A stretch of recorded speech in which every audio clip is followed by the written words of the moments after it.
welcome to MeowMix, the Carolina Panthers podcast. My name is Steven. My name is Jerry. And we are here to hear about FanFest, an event that Jerry was able to go to. I was not, but I'm very curious to see what your experience was, Jerry. So why don't you just go ahead and give us kind of overall impressions? It was fun. I feel like this year was a little less fan interaction than past years. Kind of understandable. I don't know if that was just because Cam wasn't there, and Cam always pumped and played with the crowd, made them do the wave. And this year there was really none of that. It was all business. It seemed like when you go down to training camp, to be honest with you, they're running their drills and they don't care about you. And, Matt Rule jumped on the mic a couple times, did a couple things, but really, yeah. So when Matt Rule talked the other day, he had mentioned that they were going to try to do some fun things, some different things that they don't typically do at a normal practice. You didn't really see much of that, I guess. I didn't see much. I mean, I saw them run like scrimmage drills and stuff like that. Honestly, I didn't see much of like Sam Darnold and stuff besides like a normal type of routine of receivers running routes and he's throwing to them, not like a big scrimmage with him or anything like that. That's kind of a bummer. No, I mean, did they do the 11 on 11 at all, or did you know 11 on 11? I don't think they did 11 on. Wait, yes, they did with PJ Walker and Will Grier towards the end. Oh, okay. I didn't see Sam Darnold do that at all, and they were on the opposite side of the field, so it was a little difficult for me to. So no Cam type experience at this one. No. What was the overall feeling like? In terms of how many fans were there? I mean, was it? It was sporadic 30, fans. 000? Yeah, I was gonna say it's sporadic. It wasn't as the craziest fan fest with a lot of fans, but there was a lot of fans, and the fans that were there were really enjoying themselves, especially kind of being out. I was sitting in the Roaring Riot section, and they, all the fans there, they were all getting into it and stuff. One big thing, Sir Purr did not show up till the last part where the later show is. Usually he's running around. He was like Cam, except, mascot, like pumping up the crowd. This year, he just was gone until the last light show. Yeah, I saw your tweet asking where he was. I thought that was pretty curious that he wasn't out there. I mean, it's Fan Fest. Like, it's supposed to be even Matt Rule said it was like a celebration of the team. Mm-hmm. But it sounds like there wasn't a ton of celebrating. I wonder if everybody was a little too worried about the, potential weather situation and all that. Yes, it did pour down rain during the light show and towards the end of practice. So, yeah. Well, from what you could see, and you said there was a lot of just, I guess, normal scrimmage stuff. Like, what excited you? Who'd you see that kind of stood out? I know this is going to be banging on the same drum. Shi Smith looked really good from my perspective. He was beating the corners. He had a touchdown right in front of my face.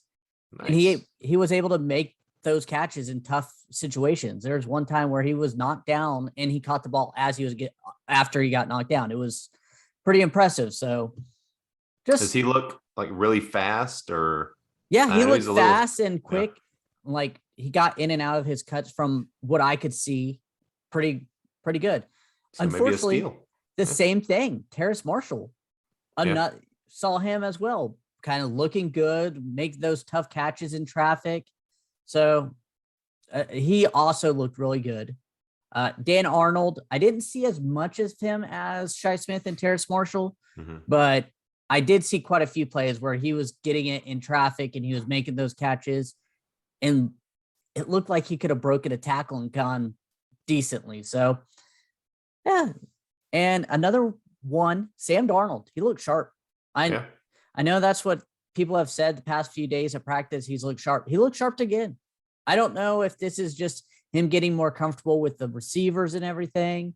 I'll be interested when defenses are playing and shooting live bullets, getting after him, see if he makes the right read, because that's been always his downfall.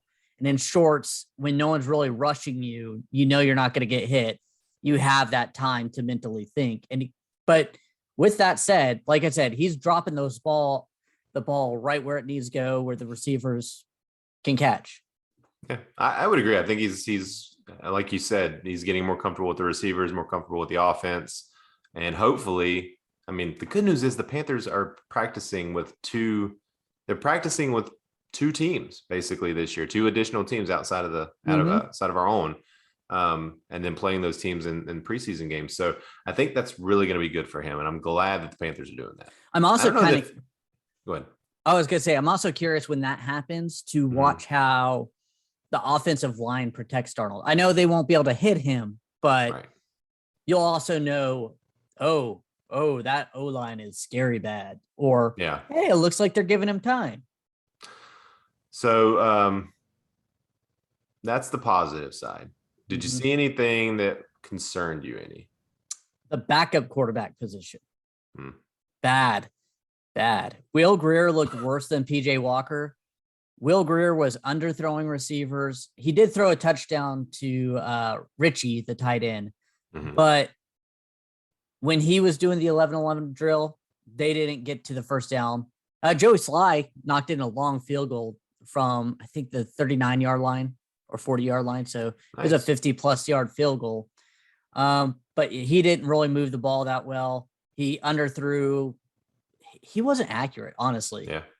PJ Walker looked a little bit better, but he did not look nearly as sharp as Sam Darnold, which he's not the starter, obviously. But this is just one practice, but neither one of them looked like they could handle a full load. And this has been the report coming out of camp. Pretty much all week is that these guys just don't look like you would want them to start a game. And they're not starters, but here's another person who looked pretty good, Brandon Zylstra. Yeah. Easy. So I forgot to put him on there, but yes, he looked pretty good too. I know these are all receivers, but again, this is well, I mean, you're not going to really get a good look at the lines, right? In this type of situation. That, and I wasn't able to really see the defense shine that much from my perspective on this side of the field. I was so. Right. Well, let's see. Anything else that kind of stood out to you? So the defensive line kind of worked out in front of us, just doing their drills. Derek Brown, I haven't seen him in person. That man is huge. That's just a huge human being. Very, very big. And I was kind of taken back by how big he was. In the same respects, Brian Burns is very lean in person, but he looks like a monster. He's a very lean, muscular person and also very fast. Yeah, sculpted by the gods, one might say. I'm not saying that. You can say that, but I am not. And another thing, DJ Moore may have become my current favorite person on this roster. Yeah? Yeah, so after the practice, it was raining again. It's actually raining at this time. And everybody's going into the tunnels. And DJ Moore is over there signing footballs, tossing them to the crowd.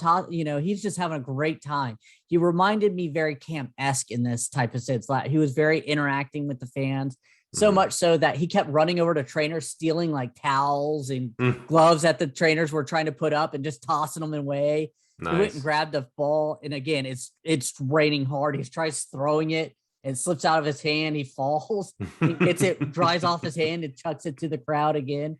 It just seemed like he was having a lot of fun, very interactive with the fans. So I thought, and he was having fun doing that too. I thought that was really cool. But that was at the very end of practice? Yeah, that was at the end, right before the light show. The light show was very good. Yeah. So even in the rain. Even in the rain. Maybe even cooler in the rain, huh? Yeah, I didn't even think about that, but it could have been. Yeah. Yeah, it's kind of a bummer that, I mean, I remember going to FanFest several years with Cam there and just how much he hyped the crowd. And I even saw a video of him at Patriots, I guess their fan practice that they had. And he was doing the same thing. I mean, he was out there talking to people and interacting and just looked like he was having a blast. But I did want to ask you about one more thing. So the field. We haven't talked about the field a ton on the podcast, but this is the first time that the players have really been out there on the artificial turf. As we all know, the grass is ripped up, artificial turf put down.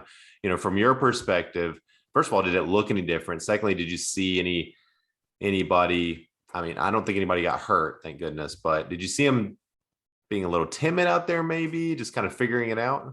I and no one was trying to figure it out. It does look different. You can maybe it's different because I've been to that stadium quite a bit and I've seen it, but yeah, it has like a shininess to it that grass just doesn't. Yeah. And you could tell it's a turf, not a field or actual grass now. That being said, I did see quite a few players slip on it. Don't know if that was due to the drizzle rain that they didn't have the right cleats in yet or what, but I did see a couple players slip in the field. Yeah, I don't know about that, man. I don't know about the artificial turf, especially in an outdoor, stadium. So, because I don't know how it reacts in the rain, like if it's more slippery than grass or because most places have it in a dome, not necessarily. Yeah, I don't know. That'll be a good question. Yeah, I guess Seattle, they've got theirs. It's sort of outdoors, so maybe we can look at that. But awesome. Well, any other thoughts on FanFest? Did you see anybody in the stands that you knew or famous people or anything like that? Famous, I mean, Stanley McClover was there. Clover, he was in my section.